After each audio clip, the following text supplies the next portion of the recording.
지난주에 이어서 우리는 바울이 어떻게 하나님을 만났는지를 듣고 있습니다. 여러분, 지금 바울은 교회에서 간증 집회를 하고 있는 것이 아닙니다. 오히려 반대죠. 정말 적대감을 가지고 자기를 노려보는 수많은 사람들, 유대인들 앞에서 지금 자신의 이야기를 하고 있습니다.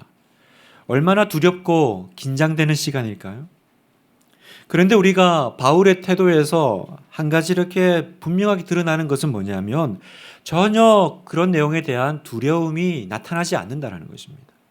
사람을 의식하는 모습도 또 누구에게 잘 보이기 위한 미사여구도 전혀 사용하지 않습니다. 왜 그럴까요?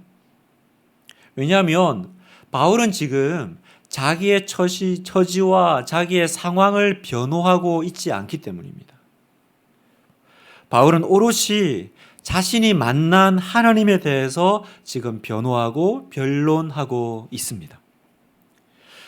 여러분, 변호는 내 이야기이기 때문에 변호는 말이 깁니다. 그리고 할 말이 많아집니다. 그러나 하나님을 향한 변론은요, 길 필요가 없습니다. 확신 가운데 힘있게 말하기만 하면 됩니다. 성도 여러분, 세상 가운데 성도의 삶은 변명하는 삶이 아닌 줄 믿습니다. 변명은 힘이 없죠. 끊임없이 뭔가 내 처지를 말하는 것은 언제나 구차해질 수밖에 없습니다. 성도의 삶은 내 자신을 변호하는 것이 아니라 우리는 하나님을 변론하고 우리는 간증하는 삶인 줄 믿습니다. 15절, 내가 그를 위하여 모든 사람 앞에서 내가 보고 들은 것에 증인이 되리라. 이게 바로 증인의 자세이며 또 간증의 태도입니다. 그를 위하여 모든 사람 앞에서 보고 들은 것에 증인이 되리라. 하나님을 증거하는 증인의 삶이 무엇인지를 우리에게 가르쳐 주고 계시지 않습니까? 여러분, 증인이 되십시오. 증인의 삶이, 증인의 말에 힘이 있습니다. 누구의 눈치도 보지 않고 담대하게 전하게 됩니다. 그러니까 여러분에게 하나 도전하고 싶은 것은 내가 어디서나 전할 수 있는 나만의 3분 간증을 한번 준비해 보십시오. 3분 메시지가 있습니까? 장황하게 길게 설명할 거 없이 정말로 내 짧은 시간에 내 믿는 하나님에 대해서, 내가 믿는 신앙에 대해서 3분 안에 말할 수 있습니까? 여러분이 집에 가서 한번 그 메시지를 준비해 보시기를 바랍니다. 그래서 여러분의 신앙이 변명이 아니라 변론이 넘치는 신앙이 되기를 축복합니다. 오늘 힘있게 전하는 바울의 간증 속에서 우리도 하나님을 깊이 만나기 원하고요. 또 여러분의 삶에도 하나님을 만난 놀라운 간증이 넘쳐나기를 주님의 이름으로 축복합니다. 사도 바울은 자신이 어떻게 하나님을 만난지를 얘기하면서 그 하나님을 만났을 때 일어난 그 변화와 현상에 대해서 설명하는데 그 첫 번째 증상이 뭐였냐면 예수님의 그 영광의 빛을 본 후에 그 빛의 광채 때문에 순식간에 시력을 잃었다라고 말합니다. 11절 죄송합니다. 나는 그 빛의 광채로 말미암아 볼 수 없게 되었으므로 나와 함께 있는 사람들의 손에 끌려 다메섹에 들어갔노라.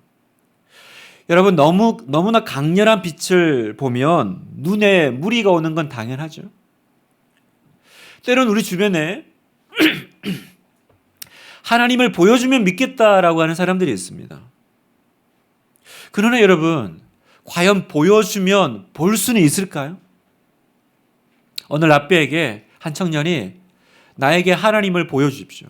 내가 하나님을 보여주면 믿겠습니다 라고 왔을 때 그 랍비가 청년에게 그렇게 제안을 했다고 해요. 나가서 1분 동안 저 태양을 한번 쳐다보라고요. 여러분, 볼 수 있나요? 한번 예배 끝나고 나가서 한번 밖에 떠 있는 그 태양을 여러분 눈으로 한번 보시기 바랍니다. 볼 수가 없죠. 볼 수가 없습니다.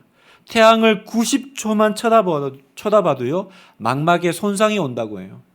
그러니까 당연히 볼 수가 없어서 못 보겠습니다. 그랬더니 하나님이 만드신 태양도 제대로 볼 수 없는 인간이 태양을 만드신 하나님을 어떻게 볼 수 있을 거라고 생각합니까? 이렇게 랍비가 대답을 해줬다고 합니다.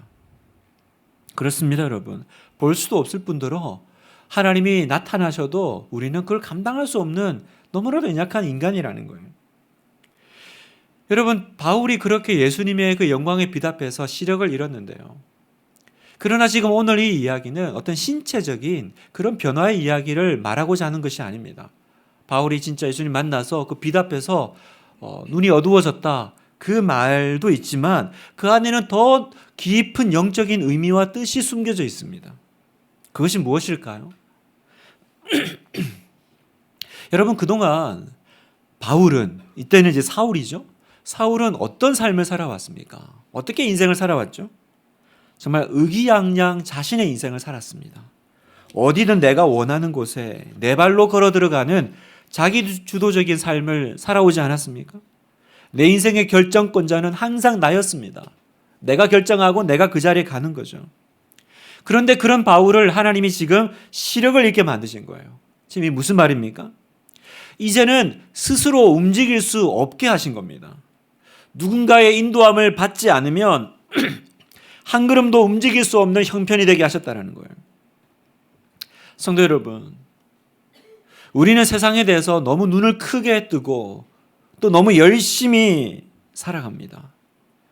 그래서 내 인생이 마치 내 손안에 있는 것처럼 느껴집니다. 그래서 너무 내 인생 살이에 바쁘다 보니 나는 영적인 것에 큰 관심이 없습니다. 그러나 그때 하나님이 우리의 눈을 감게 하신다는 거예요. 우리의 눈을 어둡게 하신다는 겁니다. 때론 아프지만 하나님께서 그 일을 허락하시기도 합니다. 그래서 사업이 안 되고요.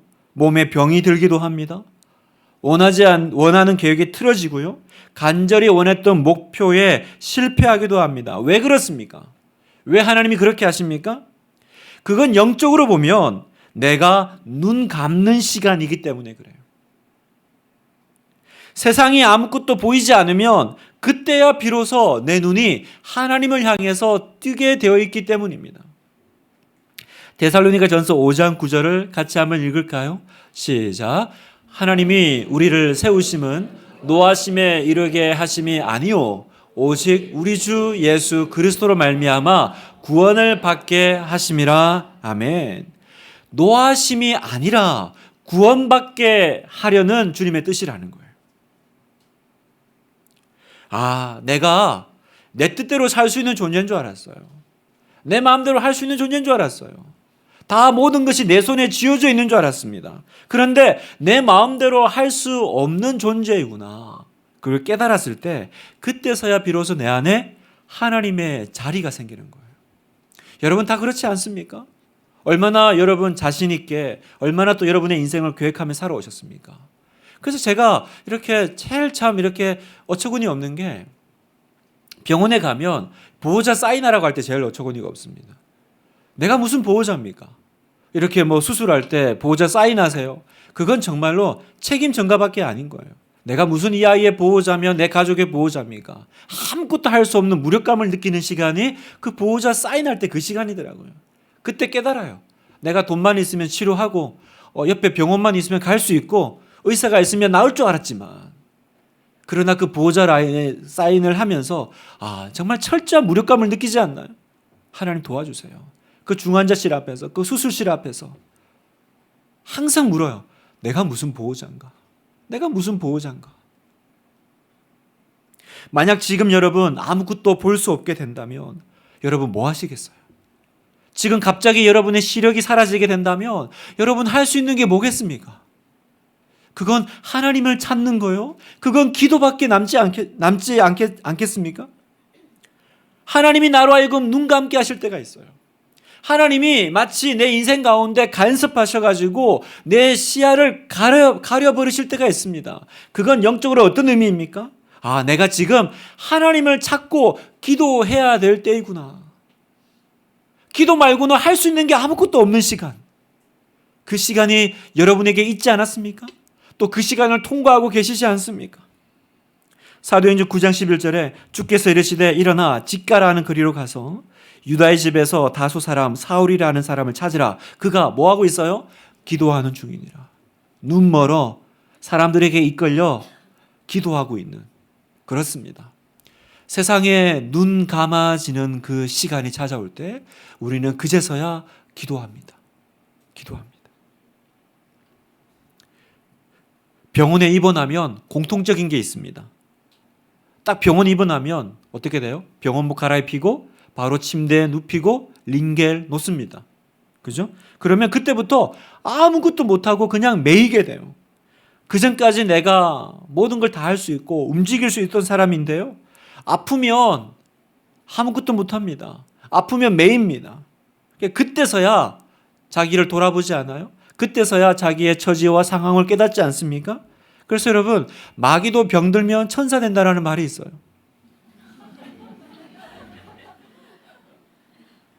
성도 여러분, 열심히 내가 운전해 가고 있는데 갑자기 옆에 앉아있는 사람이 사이드 브레이크를 확 잡아당길 때는 그게 무슨 말입니까? 지금 멈춰서야 할 긴박한 순간이라는 거죠. 방향을 수정해야 될 때라는 뜻 아니겠습니까? 바울이 시력을 잃었던 시간이 바울이 사울에서 바울로 새롭게 태어나는 시간이었습니다. 하나님이 내 시야를 가리는 그 시간이 내가 하나님을 만나는 복된 시간인 줄 믿으시길 축복합니다. 복된 시간임을 여러분 믿으십시오. 그래서 스코틀랜드의 조지 마티스는 이런 글을 남겼습니다. 한번 들어보십시오. 과거의 위인들에게 가장 잊지 못할 풍요의 자리가 어디였던가 물어보라. 그들의 대답은 내가 엎드렸던 차가운 바닥이라고 대답할 것이다. 아브라함에게 물어보라. 모리아의 번제단을 가리키리라. 요셉에게 물어보라. 차가운 감옥을 가리키리라. 모세에게 물어보라. 생사의 고비를 넘긴 나일강을 가리키리라. 룻에게 물어보라. 허리가 아프도록 이삭을 줍던 밭에 자기의 기념비를 세울 것이다. 다윗에게 물어보라. 그의 노래는 밤에 지어졌다고 할 것이다. 욥에게 물어보라. 하나님이 폭풍우 가운데서 응답하셨다고 할 것이다. 베드로에게 물어보라. 그는 바다에서 순종을 배웠다고 하리라. 요한에게 물어보라. 그는 밤모섬에 승리의 면류관을 던지리라. 바울에게 물어보라. 그는 자기의 눈을 멀게 한 빛에서 영감을 보았다고 할 것이라. 한 사람 더 예수에게 물어보라. 그분은 대답하리라. 겟세마네 동산 차가운 땅바닥에서 왕관을 받았노라고 할 것이다. 내 영혼아, 그대도 겟세마네에서 화환을 얻으라. 그 쓴 잔을 마심이 면류관이 되리라. 그대의 외로운 시간이 왕관으로 바뀌리라. 절망스러운 날들이 기쁨이 될 것이요 사막이 변하여 노래하며 조용한 살림의 나무들이 손뼉치리라. 사랑하는 분당 하나교회 성도 여러분, 고난을 겪을 때 세상에 대해 눈을 감게 하시고 하나님에 대해 눈뜨게 해달라고 기도하시기를 축복합니다.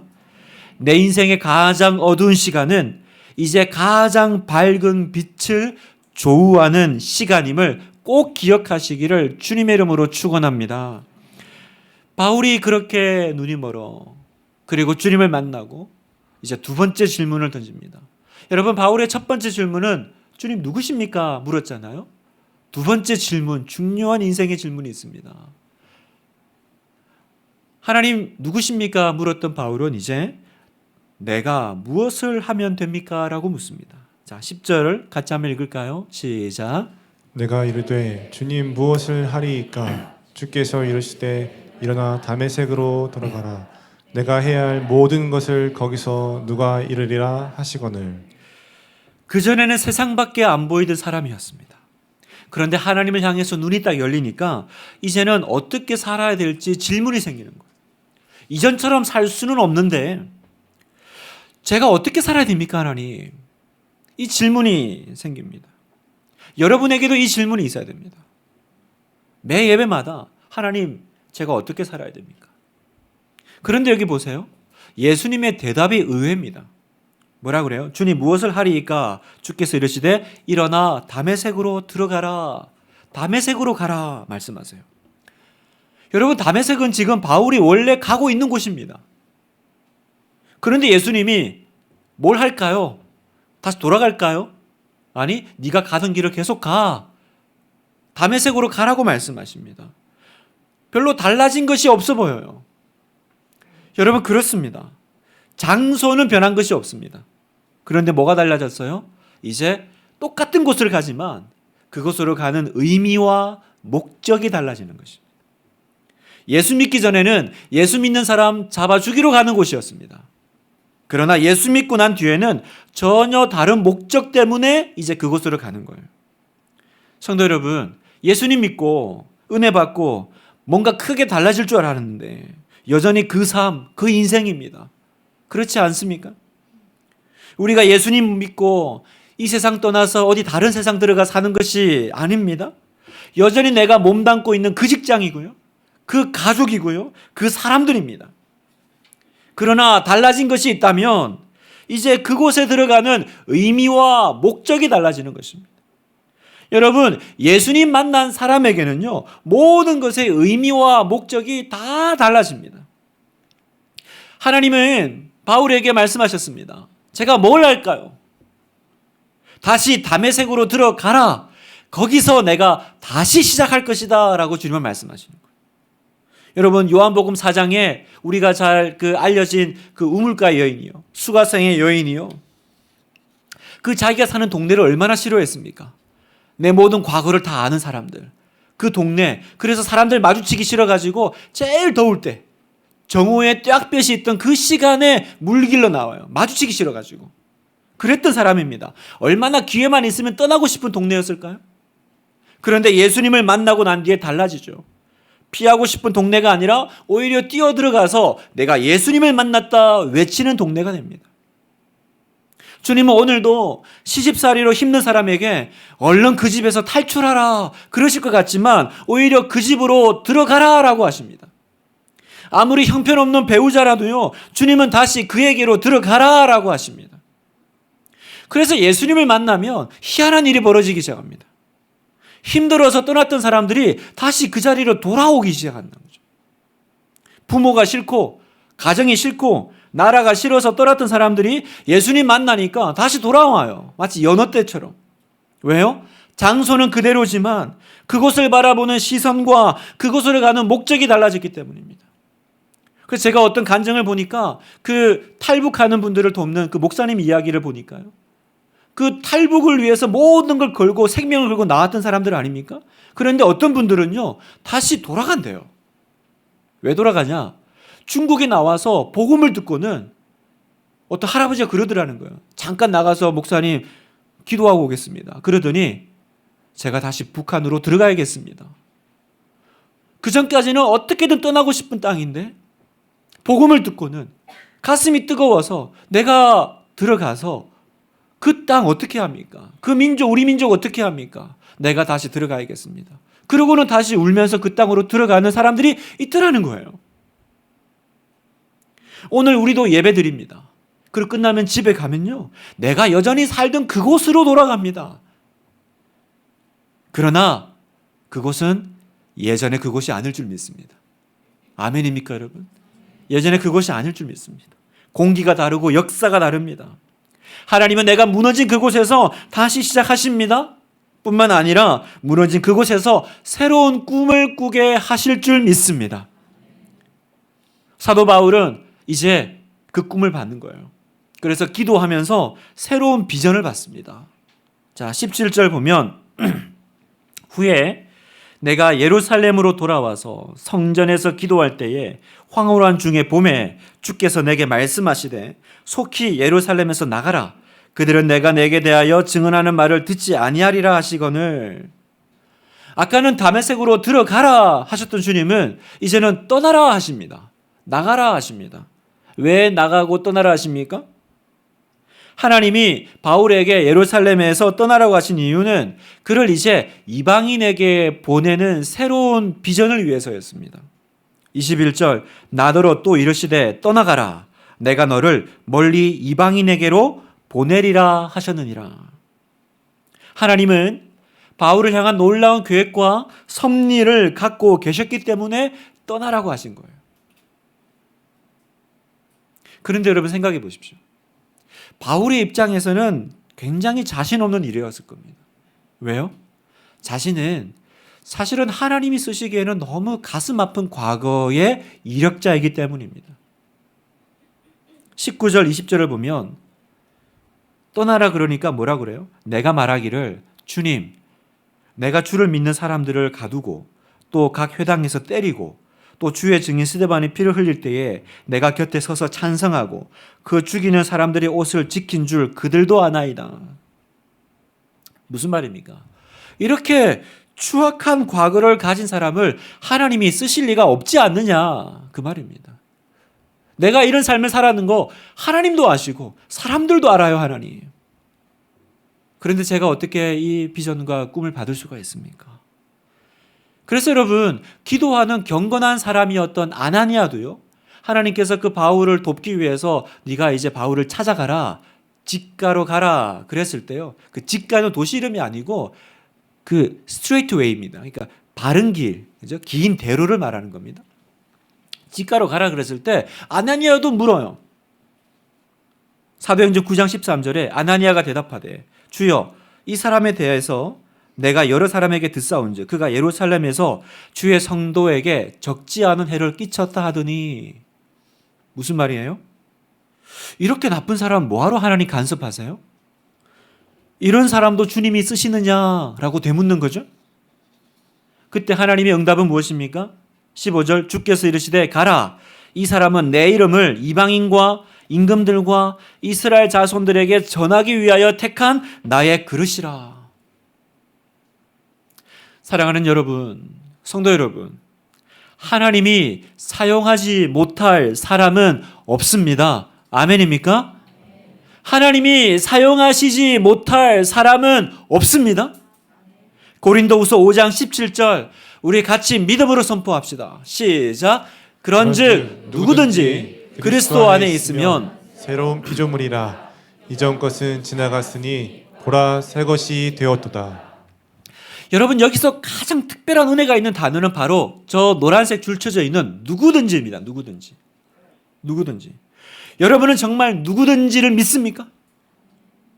하나님 안에서 누구든지 여기에 안 들어가는 사람이 누가 있을까요? 누구든지 어떤 과거에 어떤 어려움에 어떤 이력을 가진 사람이 할지라도 하나님 안에서 새롭게 된다라고 주님은 말씀하십니다.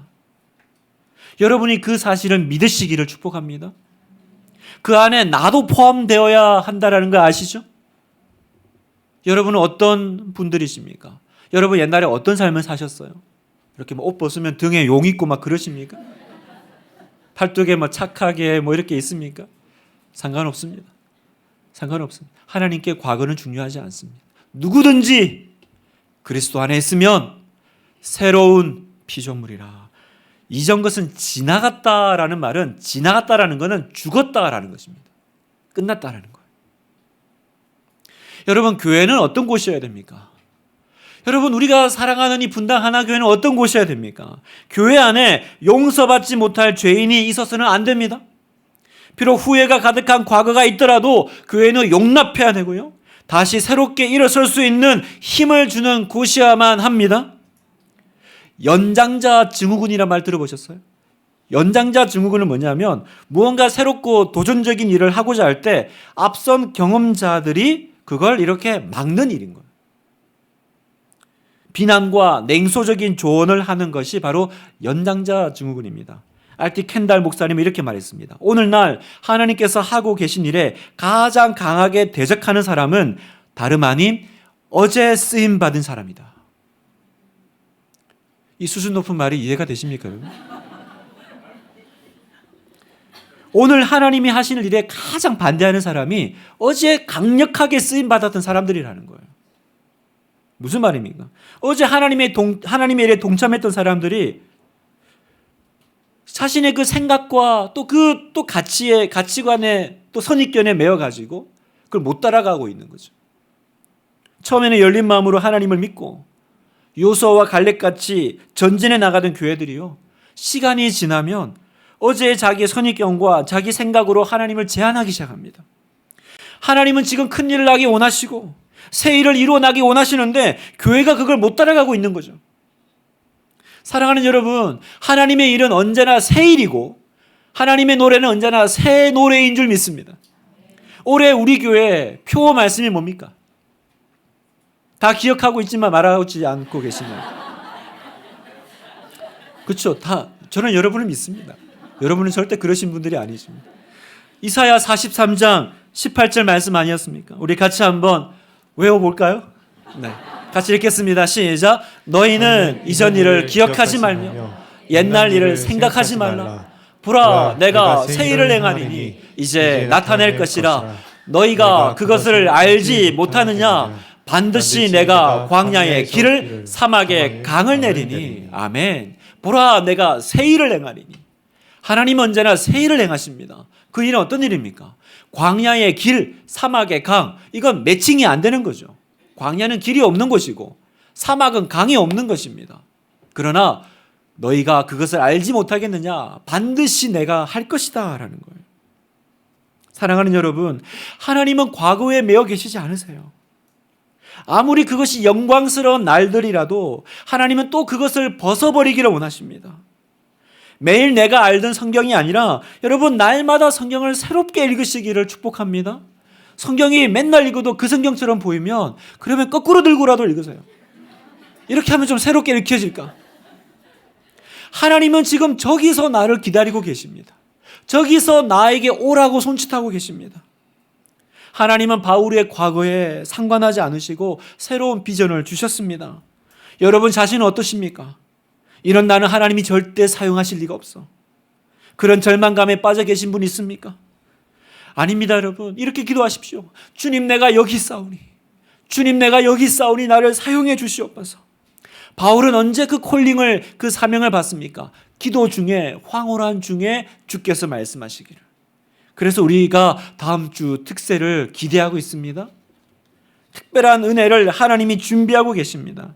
우리 모두 나와 기도하는 중에 새로운 비전을 받는 시간이 되기를 축복합니다. 세상에 대해서는 눈 감고, 나의 과거에 대해서도 눈 감고, 어제까지 나의 삶의 일에 대해서도 눈 감고, 비록 내가 어제 지옥과 같은 삶을 살고 내가 어제 죽음과 같은 시간을 통과했을지라도 여러분 눈 감으십시오. 그리고 하나님을 향해서 눈 뜨고 나아가는 하나님의 사람, 하나님의 스토리가 되시기를 주님의 이름으로 축복합니다.